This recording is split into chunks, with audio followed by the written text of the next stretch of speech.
show is a member of the Sorgatron Media Podcast Network. Find out more at sorgatronmedia.com. This show is brought to you by Slice on Broadway, supporting Pittsburgh podcasting with the perfect pepperoni pizza, sliceonbroadway.com. And listeners like you, support this show at patreon.com/awesomecast. Sidekick Media Services. We are your sidekick in business for social media, video production, and more.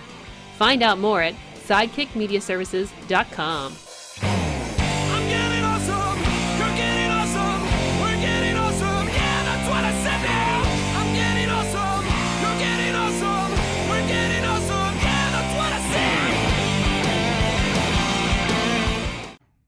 Hey guys, it's time to get geeky, get awesome. It is the AwesomeCast. I'm Mike Sorg at Sorgatron on the Twitter here in the Sorgatron Media Studios in Pittsburgh, PA.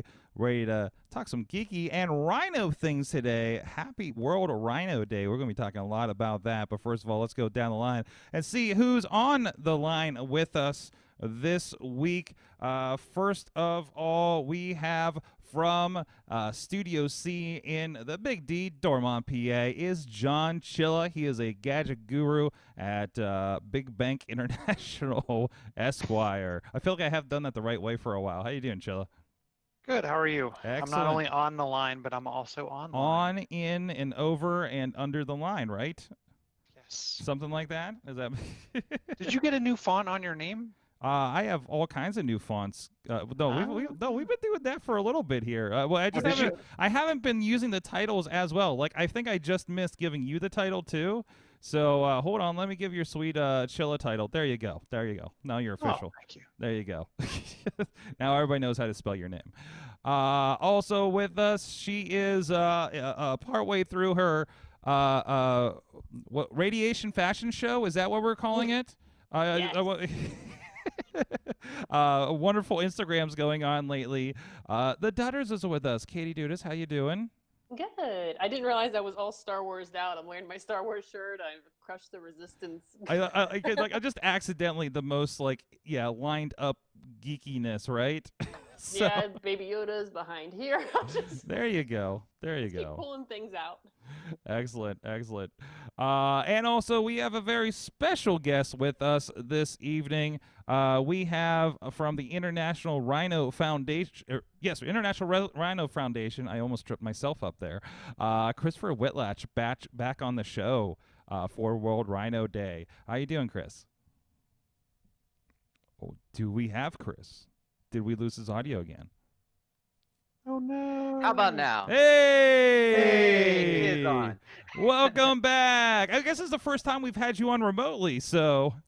Yes, I'm used to being in the studio with you, Mike, so it's a new experience for me to be virtual here. But thanks for having me on the show, and happy World Rhino Day, everybody. Happy World Rhino Day. I guess we should note, as we are usually multicast over on the AwesomeCast Facebook, YouTube page, Twitter, as well as the Sorgatron Media Twitch. We are also broadcasting on the International Rhino Foundation Facebook page as well. So hello, new people watching. This is the AwesomeCast. We talk about tech and geeky things, and today everything around the Rhino is and now it's tech and geeky about that. We're gonna become Rhino geeks today.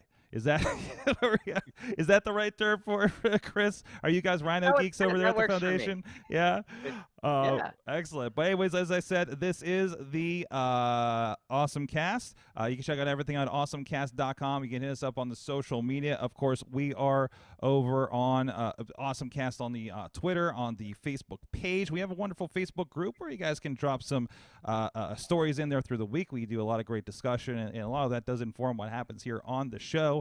And of course, you can subscribe and rate us on your favorite podcast place. And if you are watching us currently on Facebook, Twitter, Twitch, Periscope, wherever that may be, please keep a like, give us a couple of hearts here, and please give us a share or a watch party so we can get the awesomeness out to the world a little bit more. And we do appreciate everybody that does tune in here every Tuesday night, and we do that at 7 p.m. Eastern time every Tuesday, that this band of geeks gets together and has some fun. I want to give some shout outs to our audio partners, our friends that have been carrying the show and promoting the show and helping get the word out there. our friends at the 405media.com that's been streaming us and carry us on the site for a while, and our friends at postindustrial.com who are also have been sharing the AwesomeCast and some other fantastic Pittsburgh podcasts. And of course, thank you to our Patreon supporters at patreon.com/AwesomeCast, our friends at the Coffee Club level, Matt Weller, John DeGore, and John Carmen. And at the fan of the show level, our friends Michael Fedor,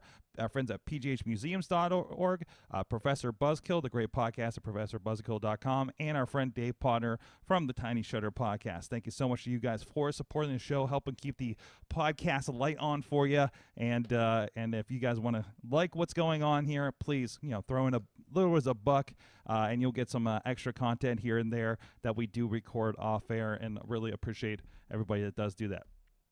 So if you're new to us, we usually kick off with our awesome things of the week. These are things that are geeky or geeky to us, or that we're geeking out about tech, social media, whatever the case may be. So let's get into that. Let's get started with Katie. You have an interesting one going on over here. So with the new iPhone updates, you can do some pretty cool things. You've got your widgets, you got your doodads and thingamabobs. You can do shortcuts. So this gentleman here essentially used the shortcut option and created new icons for all of his apps. He went through and essentially redid all of the very fancy artwork all these designers put on, in their apps for their thumbnails, and made them in Microsoft Paint. Oh man, this is awesome. You got to see the visuals on this one. It is like a kitty designed Instagram and Netflix and everything going on over here. I didn't know about this shortcuts feature. Yeah, it's so some people are complaining because it does take a second, because you're not directly hitting the button going straight to the app. It's they're sending there's a step in between when it's a shortcut. So it's doing some background work in order to connect that. That's like if you throw a link up and it opens the secondary app, right? Yep, that's exactly it. And some folks are complaining because it takes a second or two longer. Mm-hmm. So just keep that in mind. But it's not. So is it meant for something like this, or is it meant for enabling? Is this serious shortcuts kind of enacted in an app icon kind of situation? Am I getting that right? I'm not sure, because I have seen a lot of very creative redesigns. Mm-hmm. For example, I'm part of a Pusheen, which is the cat, Pusheen the Cat community on Facebook, which makes me very happy. And there's been a lot of work there where people are sharing their icons for each of those with all Pusheen. So your phone could be totally Pusheen. Mm-hmm. So depending on your fandom, I think I've seen Star Wars 2 done in this regard. So I think it's just another step of customization. At least that's what I'm taking it as. But I think shortcuts was its original intention was to do kind of an if this then that, or kind of create a macro where you could have a button on it on your phone, or an icon that says, I'm on my way home, and it would text your significant other. Yeah. Then it would start your favorite podcast, and then it would, as you got closer to home or a certain way into the drive or however you commute, it would turn on the lights at your house. It was meant to kind of string together, but that doesn't prevent it from just launching an app. No. So it's a very interesting way to kind of skin the device. That's cool. And we've seen Mark, the game guy from I think he's writes for the Post Gazette that or Max, I'm sorry. I don't know if you guys saw me share the very interesting, he uses widgets and he's able to just pull in pictures of Venom and Marvel Comics characters and Halo, and it just decorates the screen, as he flips through, and his icons are around it and everything. So it was just man, I gotta step up my my app front screen game with something like that. I saw a really cool shortcut that someone built where I don't know where they stored the images, but they had all of the various outlines of all of the various phones and tablets, and it would take a screenshot of your device and then put it in the center of the device layout, so you could get a really nice looking picture of have you ever seen the advertisements where it has a picture of an actual phone with whatever was on the screen? It would build that just via a shortcut. So I thought that was a pretty neat one. I like it. I like it. Chilla, what's your awesome thing? My awesome thing is, and I'm guessing it's pronounced Hoobs. Hoobs? Hoobs. Hoobs. So it's a user-friendly home automation for everyone. Hoobs, it looks like. Hoobs, yes. So I was looking around for some stuff about how I could get my Ring on my Apple TV, because Ring is not HomeKit friendly. Yeah. And there were some different setups you could do. What I found and stumbled upon along the way was Hoobs. So Hoobs is compatible with pretty much every major home speaker AI person, whether it's A Train, G Train, S Train, all of your favorite automation providers. But then it's also compatible with over 2,000 different accessory manufacturers, from Tesla to ADT to Zigbee to Roomba to you name it. I couldn't find one that I wasn't using, and I feel like I use a pretty wide array of manufacturers, and it ties them all together. The cool thing that I found was, and you may have noticed when you were scrolling down the page, is they have kind of a purpose-built, pre-built device. It's about $170. That might be out of the price range for many. Mm-hmm. It was even more expensive than I wanted to spend. But what I found by digging around the site, and now I'm trying to find a link again, there's an option where you can pay for it via donation. So if you go to the products Hoobs to download, and in parentheses it says donate, you can donate $7, and they will give you the image for a Raspberry Pi. Really? Yes. So if you already you have a Raspberry Pi, so build your own Hoobs. Build your own Hoobs. I like $7. it. I What like could go wrong? Yeah. So I'm actually, because I was like, what if I don't like it?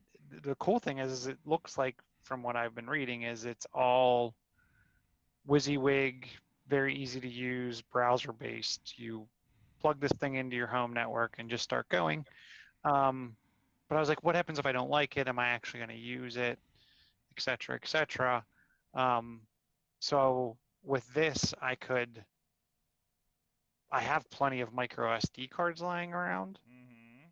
I could put on an SD card, plug it into the Raspberry Pi. I like it, great. I don't like it, I lost $7. I mean, that's like 3 cups of coffee at Starbucks or 1 cup of coffee at your like uber high-end place that you would go. So I don't know, and it's compatible with, pretty much every Raspberry Pi ever made. So even if I decide, hey, I really like this and I want to leave it on an always running Raspberry Pi, you can put this on a Pi 0W. You can put this on a 1B2B. I could go out and buy a relatively inexpensive Raspberry Pi.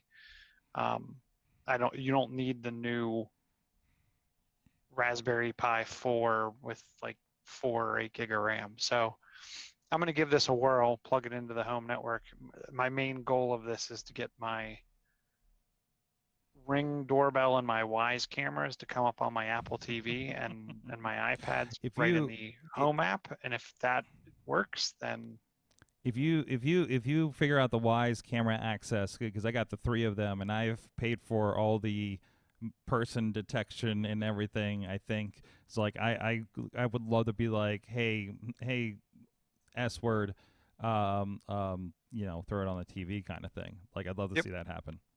Yeah. I will keep you posted. All right. Looking for the update on that. All right. Before we talk rhinos, I want to talk superheroes for a moment. Before we talk about rhinos with capes. So I got to visit. So last couple weeks I've been talking about, if you listen to the Wrestling Mayhem shows, I have spent my last 2 Saturdays in Chicago, and I'm going back for another one this week with our friends over at Warrior Wrestling that we've been doing some production with. And I'm riding along in Indiana. I gotta say, I probably haven't driven across Indiana ever. And I see a roadside attraction sign, and I'm like, oh, what is this? So on the way back Sunday, I decided to visit, and I did not. I looked a little bit at the website, but I did not know how deep this place went. I went to a place in Indiana, northern Indiana, right there along what was that, I-80 probably. And I'm going to throw out the pictures as soon as I find them because I've lost them in all my Rhino videos that I've queued up. There it is. But it is the Hall of Heroes Superhero Museum out there in Elkhart, Indiana. It is, and it's awesome. It is. And I was like, I didn't know how much was going to be there or how big it was. It's a pretty spacious storefront there along. There's me with Iron Man. But they got like a lot of cool movie props right there. If you're on the video, there is Captain America's shield. That would be the first one that they used, I believe, in I think the first Captain America, and it's actually heavier. And they actually had to make a lighter one because it was too heavy for Chris Evans to be doing the retakes. Signed by the cast of Captain America, Winter Soldier, and Agents of S.H.I.E.L.D. on the other side of that.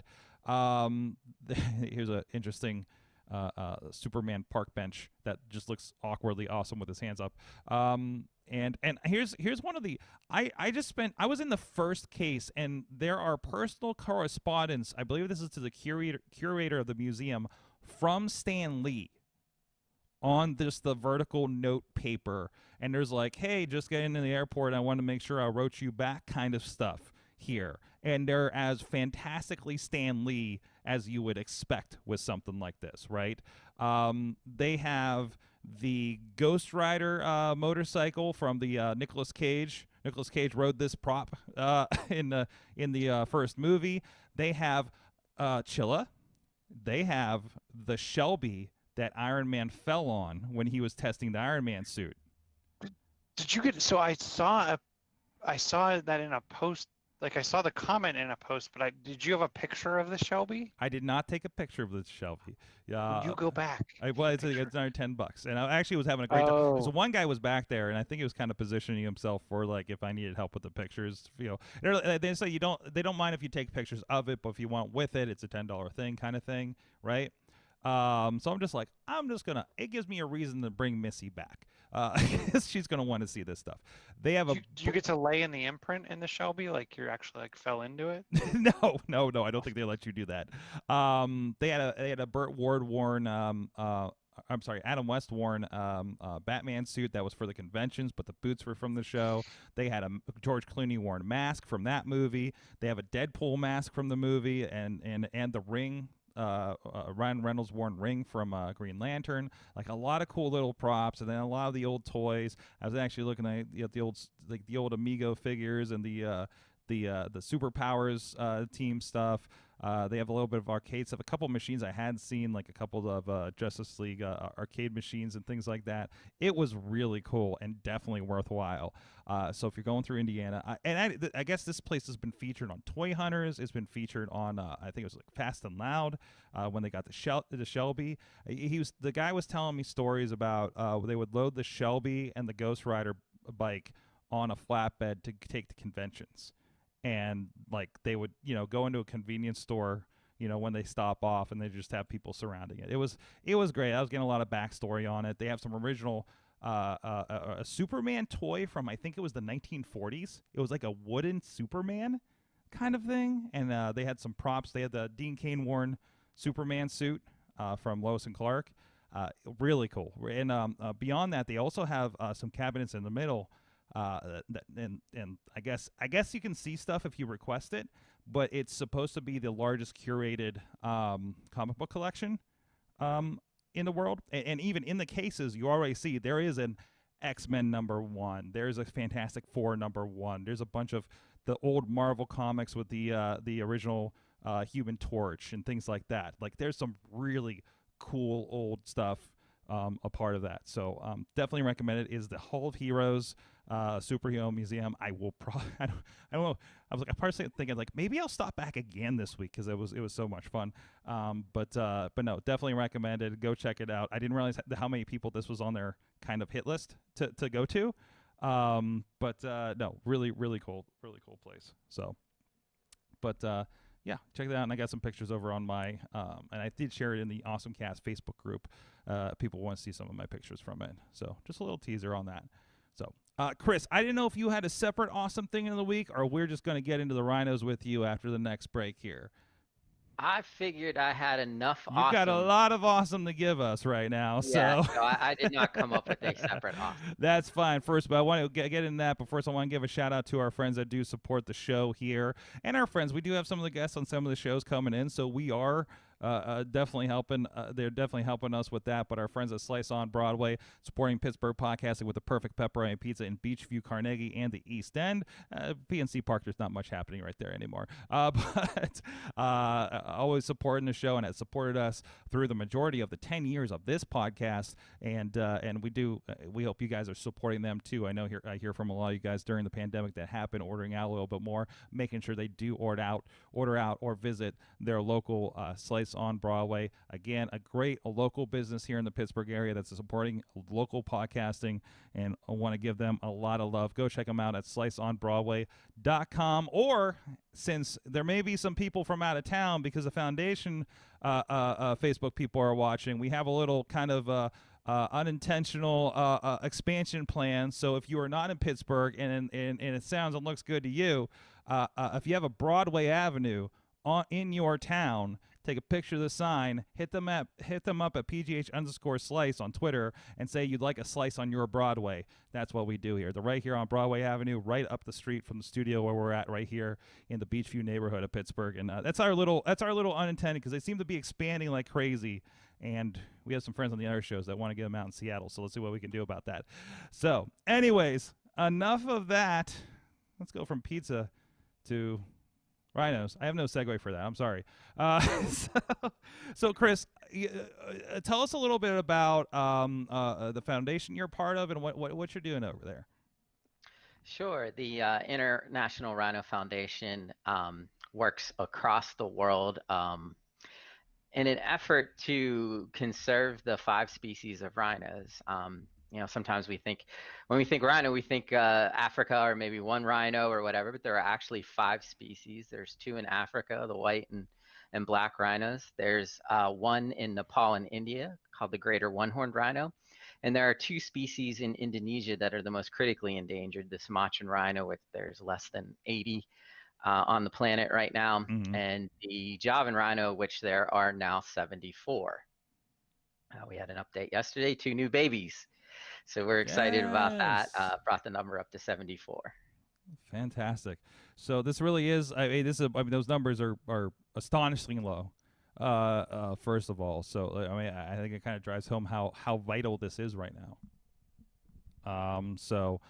Looks like he's got a headphone problem over there. So we're gonna give him a minute with that. And also it's been in the news because I know I listened to a couple of science podcasts. And I was telling Chris before the show where they're talking about some of the migration patterns and things like that. So like this is a big part of a lot of those discussions. Chris, are you back with us? Was there an adjustment over there? Maybe still working on it. Oh, still having some problems. So we will go back to the rhinos for a moment. In the meantime, while we figure out what's going on with Chris, we will let's throw up to Katie, Chilla. Do you have a story you want to hop into here while we work on the back end? Is anybody with me? Oh yeah. Okay.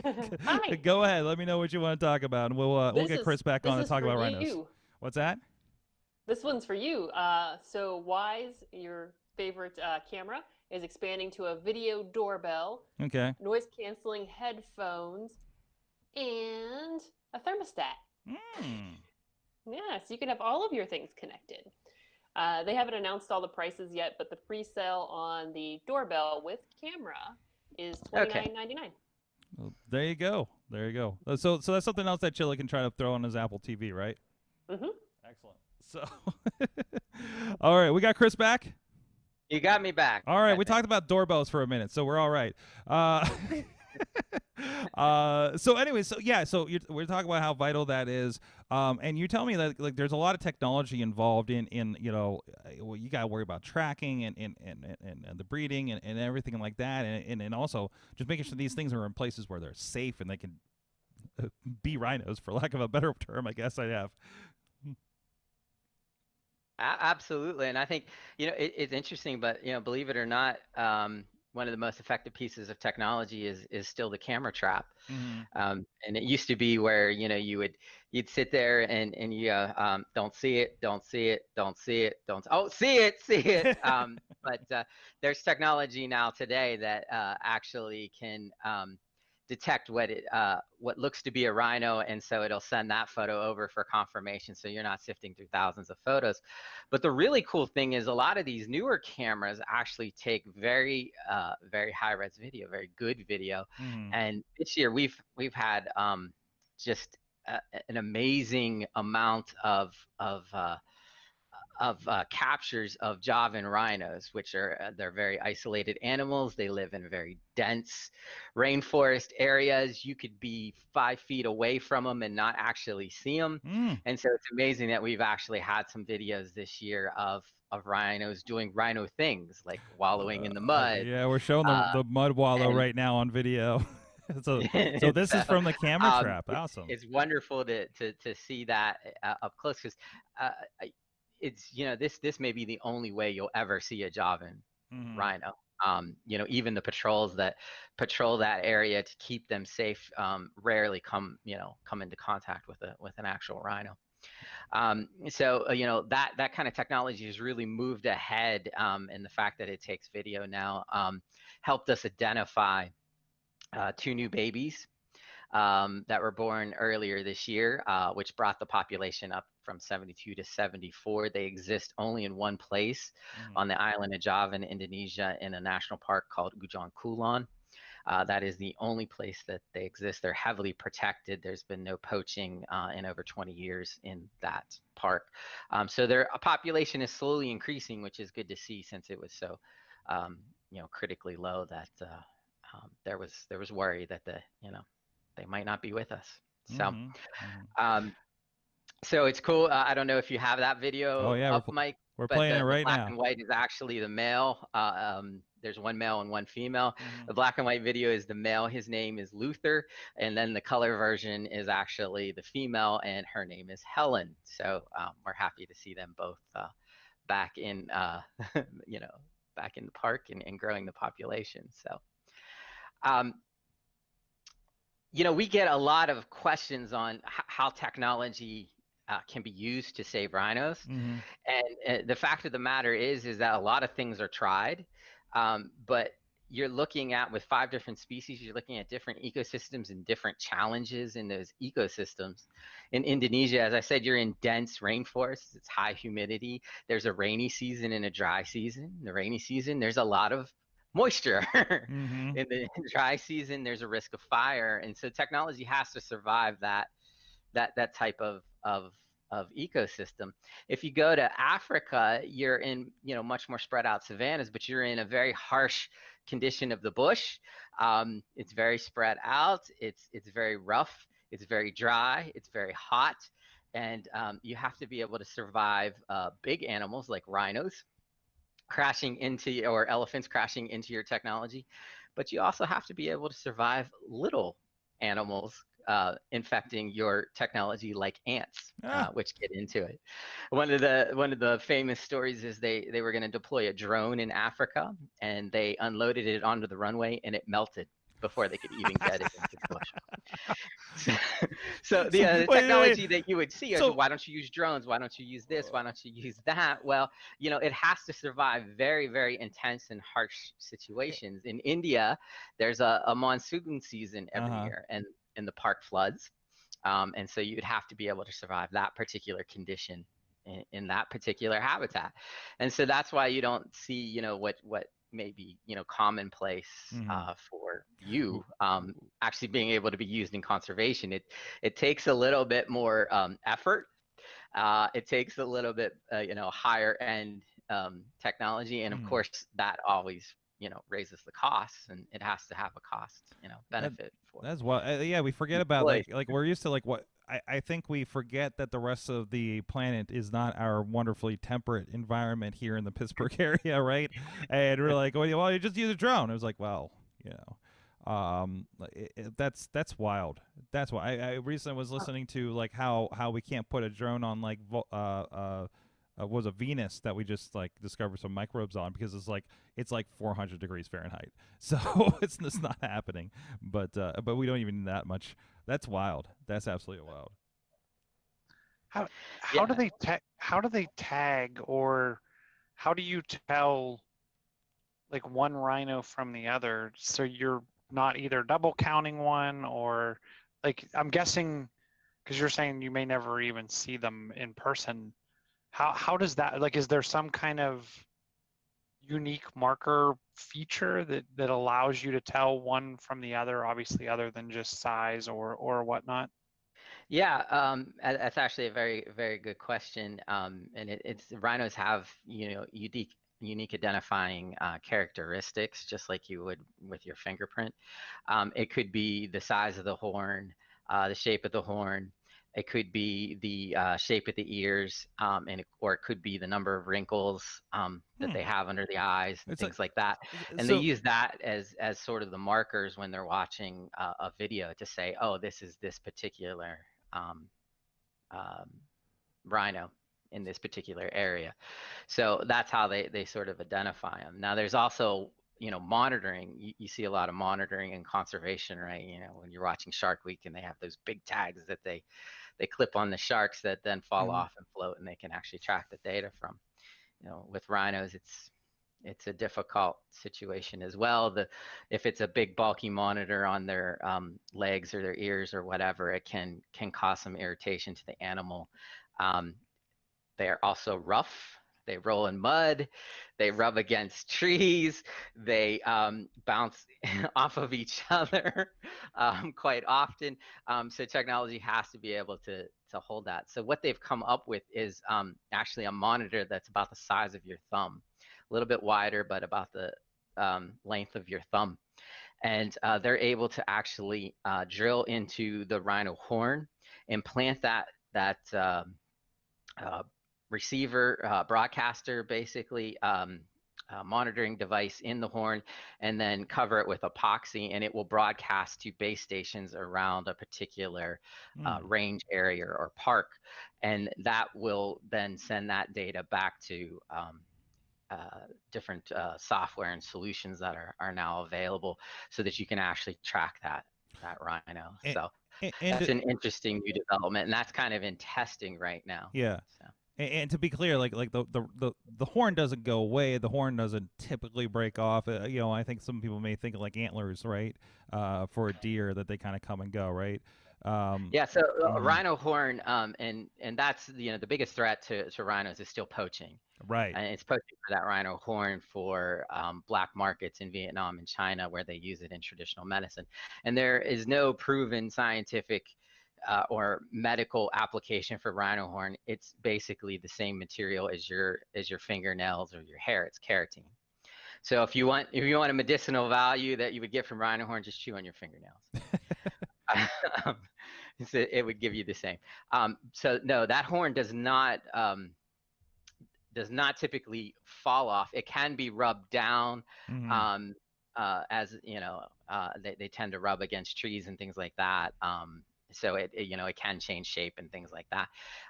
But it typically would not, fall off on a regular basis or regrow. It does regrow.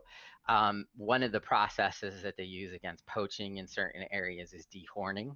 So you can take the horn off of the rhino and it will actually grow back, just like your fingernails grow as well. So yeah, that receiver will stay in there as long as its battery basically works. And it will still communicate to those base stations.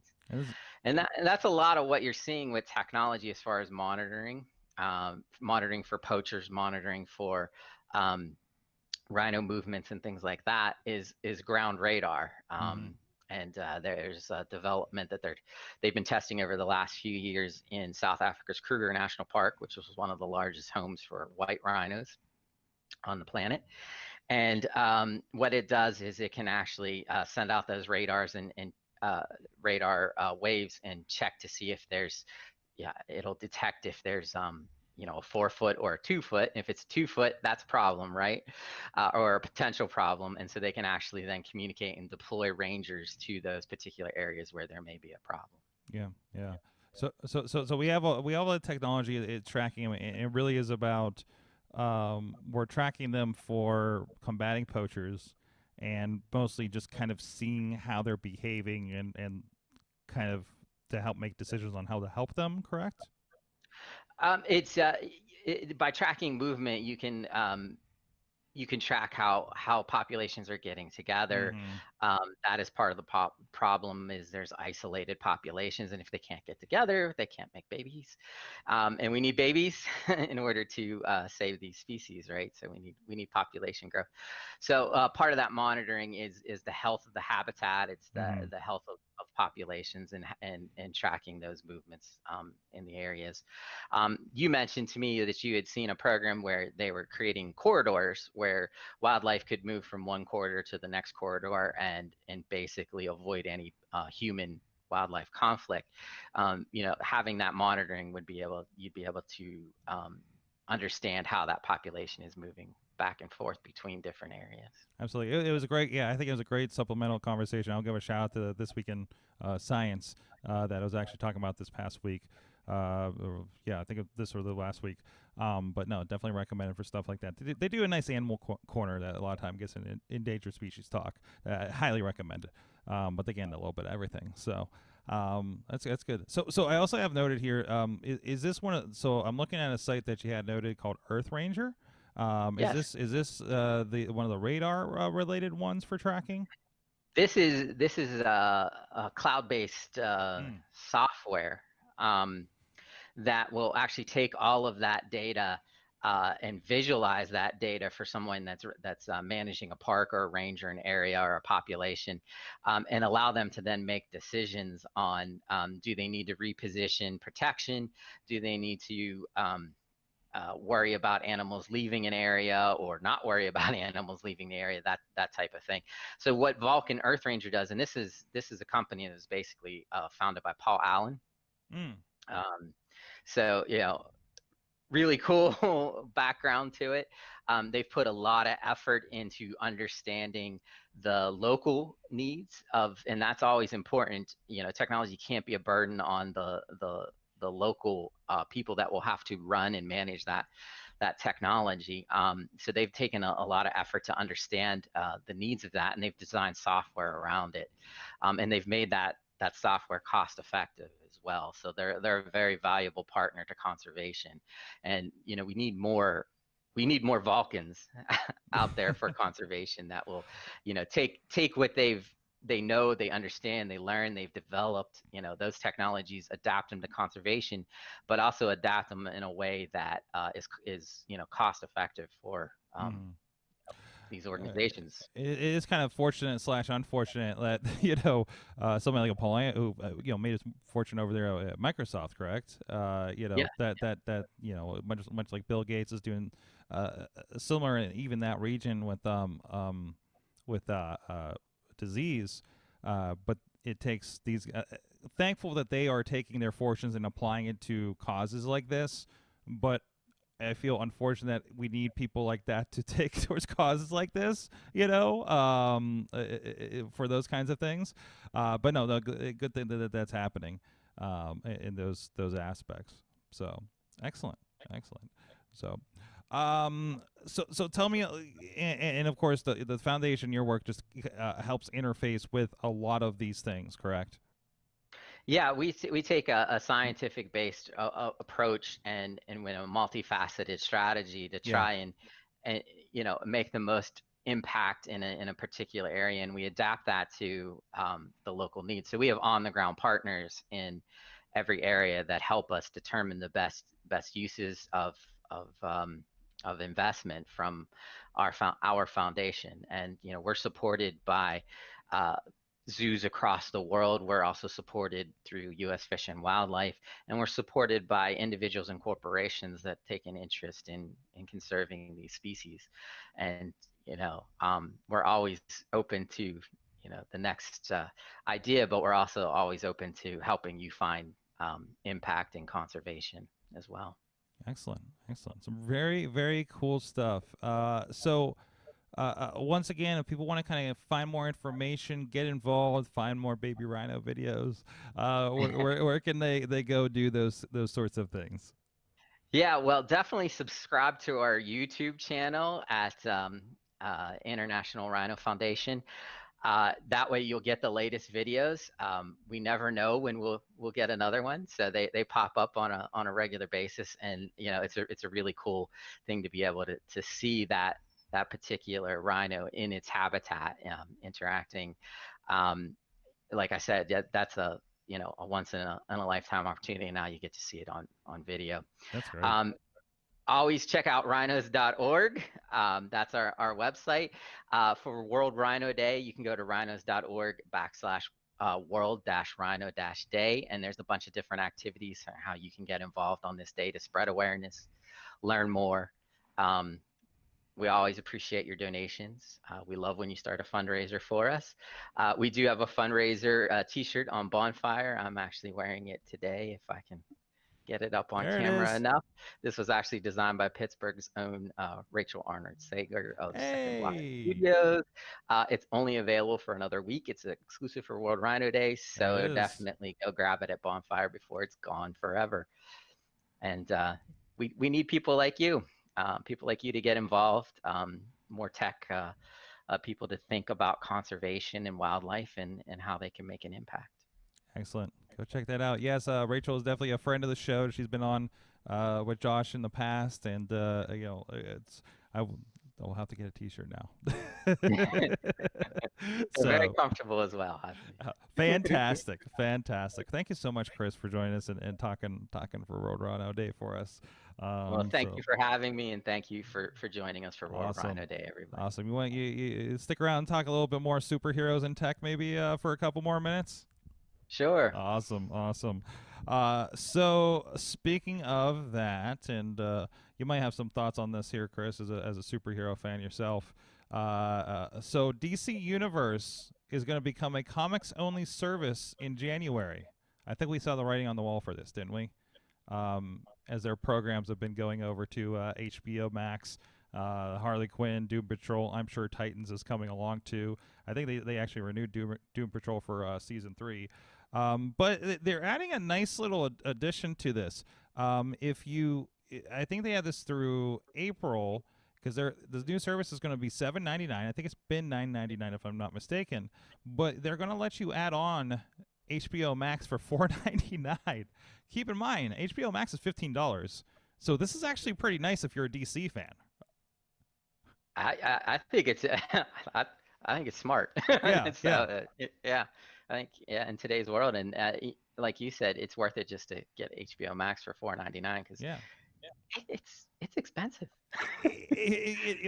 As an add-on, unfortunately, it's on my AT&T plan, so it's throw-in, thankfully.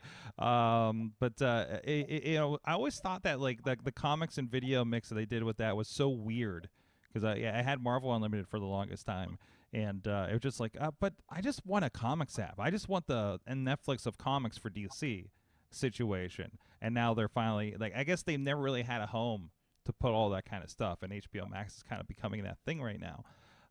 So yeah, I watched all of Harley Quinn when it popped up, for instance. But yeah, between what they're doing with the Zack Snyder the Justice League and things like that. Katie, Chilla, you guys have any thoughts on this one? Or are you just kind of good with your HBO Max? Chilla, unmute. Oh no. Yeah, if you don't unmute, no one can hear you. Yeah, that's right. That's right. So I was never big on the comic side. I was the reverse. I was never big on the comic side, and I was happy when I saw the video content come over to HBO Max. It's like thank you for liberating the shows, right? Yes. So now I haven't caught up on everything, and I still actually have to catch up on some of the last episodes of Arrow and whatnot. But it's a ride. I'm happy to I'm happy to see that they're keeping the comic book side alive and that they're giving a cheaper option to bring HBO into the game. I'll be interested to see how it plays out. Especially with all the comic shakeups that are unfortunately been happening thanks to COVID. That's kind of like the comic side of it. Like Marvel's not going away. Well, they're owned by Disney, and obviously they're making a buttload of money on probably more money from movies than they ever did. But it'd be sad to see the publishing arm that created that go to the wayside, right? So, but I don't know. It'll be interesting to see how they roll with that. So, Katie, you excited for this? Does this add a little more to HBO potentially in the plans? See, if I didn't, what's the word? Share. But you're definitely getting your, but you're definitely getting more DC as those shows start coming over, right? Yeah. Oh yeah, definitely. Yeah. So it's nice to see. In other interesting acquisition moves, Xbox bought Bethesda. Actually, ZeniMax, which is the parent company of Bethesda, that is the company responsible. They bought ages ago id Software, so they have Doom and Quake and Rage and all those other things that company's done, but also Elder Scrolls, Wolfenstein. Fallout is another big one they got. Prey, like these guys, like they're hit makers, and now they're I would say probably potentially in a generation gonna be that Xbox exclusive. Hey, I'm happy for my Game Pass again, guys. So all those people were like pissed off because they have PlayStation. It'd be like, well, hey, you got Spider-Man, I got everything else. So I also did not watch the PlayStation launch thing last week. Chilla, I know you're on the Xbox bandwagon over here. I'm definitely on the Xbox bandwagon, but because of Spider-Man, so I bought that used PlayStation. All right. And then I broke down and got the VR so I could play the Iron Man, which I'm glad I did because now I can play the X-Wing, the new upcoming Star Wars game in VR too. So I find myself where I'm going to be bouncing between the devices, especially because the EA games are cross-play. Yeah. So I don't know. I feel like I'm not. Maybe I'm just getting old. I don't want the newest console. I want like I want the console with the titles I want to play, just like the Switch. So I would rather wait a little bit, buy something either secondhand or on like an extended sale because it's been out for over a year. The consoles typically stay around for 5 years plus. And then I'll just pick up what I want to play. So I think maybe I'll pick up the new PlayStation in like 2 years and be able to finally play the Miles Morales Spider-Man stuff. But that's kind of where I'm at. I kept telling myself, I have so much content I can't play as it is. I kept telling myself I was going to go grab a PS3 so I can play that generations like God of War and Uncharted I've never played and things like that have been exclusive over there. And it's just like, I got plenty over here. No, I'm excited for this. Although I am saying, so we're going to talk a little bit about the WWE 2K Battleground on the Wrestling Mayhem show tonight. But I picked that up, and it's probably the first like brand new game I bought in ages. Of course I'm getting a lot of new stuff over on the Game Pass side. First WWE game I've bought since 12. Okay, that would be 2012, which was probably out in 2011. So it's been a while.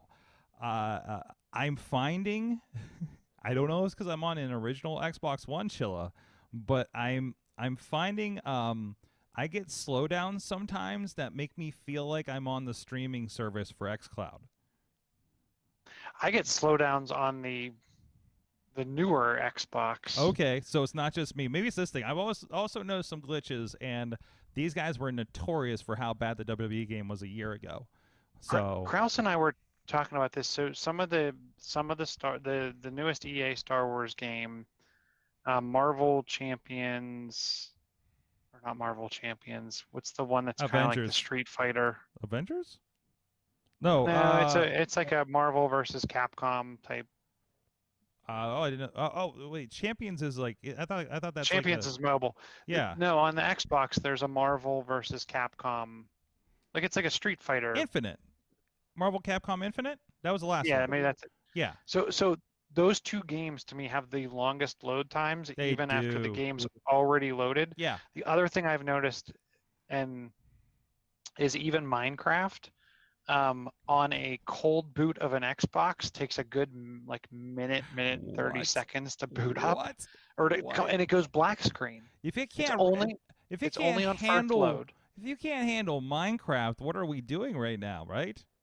So that's the one thing that would actually get me to buy like the next gen Xbox because it's going to be SSD, it's going to have everything's going to be faster. If they can guarantee me like sub 15-second game loads, I'm interested. Listen, Chilla's got to spend his time figuring out his Raspberry Pi homebrew. How do I get my Ring Doorbell on to talk to my Apple TV, Siri, Alexa, Google hybrid?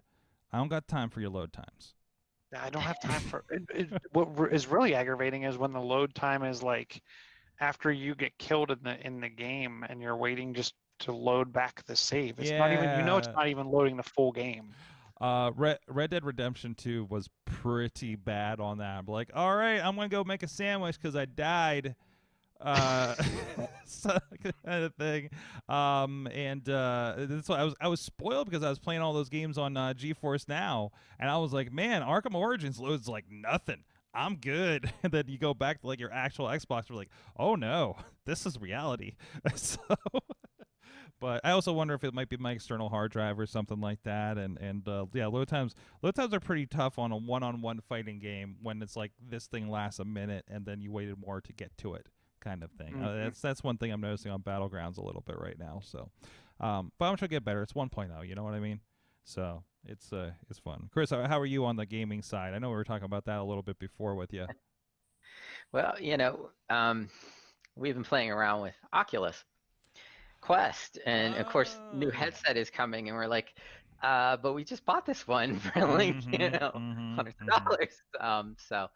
But for more, we play the same games on it. So for more hard drive space and somewhat lighter device, which I don't know, Chilla, did I miss anything that's coming? I'm happy with my original version of Quest right now. So, but yeah, we've been having fun. I've been playing around with the boxing one lately. So getting out my aggression. Yeah. Boxing. I'm sorry. I was thinking that see when I played with Oculus, like that wasn't like the Android one. I played Job Simulator, so in my mind, you were literally boxing things like in a box. So I was like, wait, there's a boxing, like a gift wrapping like simulator. What? Because I wouldn't be surprised if that's actually out there though. We got it. My kids wanted to play Beat Saber, of course, and I wanted to go through, Vader. And so, well, you get through Vader, and then it's like, what do you do with this? But we found it to be we call it gym class. Because it'll get you up, it'll get you moving. So this is part of your homeschooling. I like it. It is. It's gym class. If he does a half an hour on Beat Saber, it's pretty much as good as running around the house. So I got a story to accompany that, but first I have to ask: do you have an Oculus room? No, we use the living room. Okay. So it's not. And each person has managed to redraw the field. And so I always have to get used to whoever's played it last because the field is always different than what I'm used to, and I bang into the fan or but we haven't broke anything yet, either on us or in the living room. So that is already better than the Wii generation when people were throwing their controllers like into the fan or through the television, right? Yeah. So that was the step towards this. Jeez. So we're a good 9 months into the device, and we haven't broke anything yet. So that's there's actually news. Positive. There's news for you because there was a story that came out this week that says that Ubisoft is actually going to be developing versions of Assassin's Creed and Splinter Cell for the Oculus. Oh, that could be interesting. That's for the. I think that might be an exclusive to the next. Of course. Gen. Yeah. And then because there was a couple games that I saw that. So the big announcements that I saw, coupled with that next Oculus headset, I think they're talking about discontinuing the. You need a PC. Most of them are gonna be, or they're all gonna be standalone devices now, with the ability to hook up to the PC. And then the other cool thing that I saw for those of us with small desks at home was you could extend your workspace into VR and have like that dream kind of concept of multiple screens all over the place. I thought that was. Hold on, I got that in the rundown. It is the Facebook Infinite Office. Yes. Virtual office space for the work from home crowd. Also, I noticed the standing. I was looking at that and I was like, well, I don't really have anybody to work with inside of VR, but it really be cool to kind of live out my Tony Stark dream of moving things around. And that's kind of more what it is, right? It's that virtual putting the screens in front of you, pop-up kind of thing. Yeah, I mean, this is the I have a small device, I put it up, and it spreads out my keyboard situation, right? Yeah, and I was also thinking, so I was thinking about from like if you were a security monitoring person, or you were monitoring infrastructure where you want to get like these huge dashboards, kind of the concept of this service is up, this service is down. If you've ever gone to like any of the dashboards for AWS and Amazon, or even the Apple services dashboard page, like it's getting to the point where it's multiple pages of green, yellow, and red lights for these services. If I could get them all up on my wall, so at any point in time, I could kind of look over and see what services are up or down. I thought it was a pretty cool concept. This is looking very, and there's like kind of and there was in here also the kind of Teams whiteboarding kind of app example I was just showing on the video version here. And that does seem very Microsoft, what was that Microsoft headset? HoloLens. HoloLens. It seems very HoloLens in that presentation. And so does the virtual screens concept as well. So no, it's getting used to wearing that headset for extended periods, like that's got to be like, there's got to be like we already have, I'm doing right now, our bad posture with our phones and at our computer desks and everything, right? Like now you got to put that weight on the front of your head. Like that's going to be a whole nother, like chiropractors are going to have just an additional field day with that. We're going to call it Oculus back or something. Or Oculus for me, I can never get my glasses situated perfectly, right? So I'm a little askew in some way. I never get it adjusted quite right. So yeah, I'm probably right. It was so warm. It was accelerating my vision issues. It was so warm in my house a few weeks ago that and I had just done some exercising, and I was like, I'll play some Oculus, and it started fogging up, and I'm like, wait a minute, and I'm like, what's happening with the Oculus lens? I realized it was my glasses themselves, I'm just like, I don't know which layer I'm having a problem with at this point, because you have the lenses and then the screen because the phone goes in and everything, so it was just like, okay, all right, there we go, but yeah, and I'm already on backup glasses for COVID, right? So I can't afford to lose another pair. Yeah, I had mine and stepped on mine on a job last week. So new specs, there you go. I buy direct, guys. That's the way to go, man. I paid $30 for these. It was great. So, anyways, some good stuff. Hey, thank you, Chris, for being along with us this week once again and celebrating World Rhino Day. Thank you for having me, and thank you for helping us spread the awareness for these wonderful creatures. It's Excellent. A joy to work with them. Thank you, Katie, for joining us once again. I hope you had fun as well. Oh yeah, I always do. You of course, like I said, you were doing a radiation therapy fashion show over on your social medias. Yeah.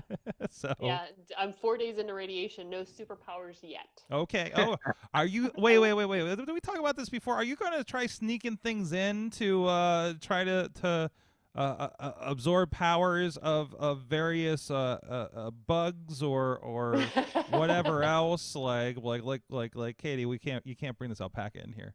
Yeah, like what's Some random happening? animals. Yeah. Can I borrow a rhino? Can you give me a It might be a good power to have. Yeah. There you go. Let me borrow a baby rhino. I know. So, excellent. So where can people follow along with what's going on there? If in Instagram, Kate Marie PGH is probably the best place, or even I've been on Twitter more, Kate Utters on Twitter. Excellent. John Chichilla at Chilla on the Twitter. I hope you're going to update us on your findings as you venture. Play with my hoobs. You play with your hoobs. You get acquainted with your hoobs. Oh no, I'm sorry. Yeah, I hope this works. So you mention it more, so we can have more fun with that name. To be honest, I will definitely keep you posted because I'm going to download the image and see what I can do with it. Excellent. Where you at? I'm Chill on the Twitter, John's Chill on the Facebook. There you go. And of course, at Sorgatron, because I don't plug myself, on the Twitters, a lot of stuff going on. You can see some shots. We did a socially distanced virtual jazz event last night. Thank you, the sound guy, for bringing the fake applause. I love that. We did like a 6-hour production last night from the Heinz History Center. That is a part of BPEP, the Black Political Empowerment Project. Excuse me, getting my P's right. Great working with the crew over there. And like I said, I've been involved helping out with the Warrior Wrestling. Those are available. Last 2 events that I helped with in the Stadium Series over on Fight TV. And what else is there coming up to plug? I feel like there's something I'm missing. Maybe this was the end of all the important things that I needed to do this month. But no, please go check out everything AwesomeCast. Like I said, our friends Post and Joshua, the 405 Media. And we have a lot of great podcasts over at sorgatronmedia.com, actually. So please pop in there. You never know what you're going to get into. Our friends Fishing Without Bait hiatus for this week, but we got a lot of great stories and interviews through there. And thank everybody for that. And everybody, please go check out awesomecast.com. You've been our awesome audience. Have an awesome week.